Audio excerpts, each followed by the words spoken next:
This is your weekly market watch for Seattle, Washington, and let's jump right into the numbers.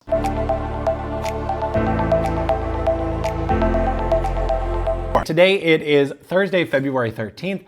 We are coming to you with the most recent numbers on what is going on in the Seattle real estate market this week.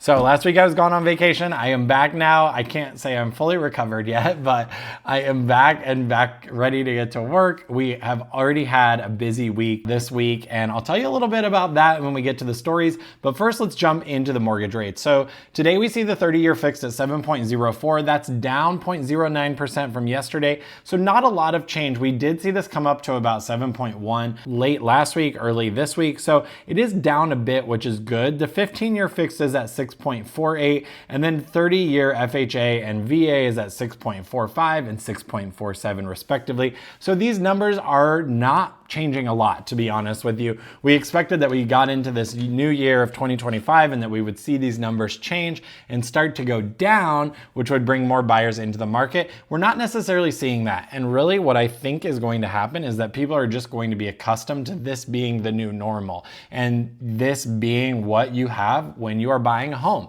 And that's okay if your agent is able to negotiate you some credit. Maybe you can buy that rate down, or you just budget for a smaller priced home right now until you can get a lower rate. Maybe that happens in a few years. Maybe it will still happen this year. I don't know. It's hard to tell the future here, and that's certainly not the business I'm in. And so we'll say for now that's staying right there. I hope it does come down, but we're not exactly sure if it will. Let's talk about some stories that are happening in the market right now. So last week we did get one of our listings on our team went pending. That one was in Port Orchard. That was after just a few days on the market. We also have a listing in Kirkland that's 2.6 million that has been sitting on the market for about 2 weeks. So that market is a little less active or a little less quick when it comes to seeing offers come in.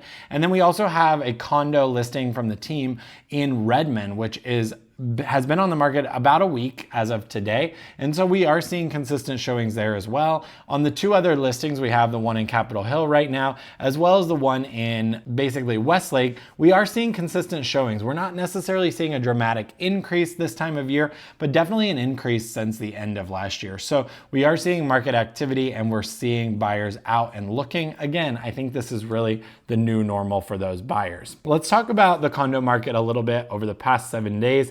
In Seattle specifically, we saw 28 fewer new listings come on the market over the past 7 days, or 158 new listings this past week. We saw the number of pending homes, or the ones going under contract for condos in Seattle, down 25. That was at 167 pending listings. And the number of sold listings down 40 at 83. So all three are down in the condo market this past week. When we look at the residential market, we also see a little bit of a similar trend. We saw 26 fewer residential listings this week at 256 over last week, which was 282. And then we saw 452, 9 fewer pending listings in the residential market this week. And then in terms of the number of sold, probably because we were close to the end of the month, we saw an increase of 5 at 224 homes sold or closed. Again, these numbers are just for Seattle. So if you have questions about the market or you want to start strategizing your plan for making a move in 2025 that involves real estate,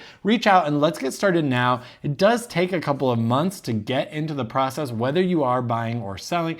If you're selling, you'll need time to get the house ready, to move out of the home, to make sure that you have staging, photography, all the right elements. And if you're thinking about buying, you'll also want to start your search early so you can start to see what is in the market and what options you have as you're starting to look at those. So let us know if you want to get started. Reach out today. We'd be more than happy to have a free conversation with you about what it involves to get started and what strategy we should implement to help you meet your goals.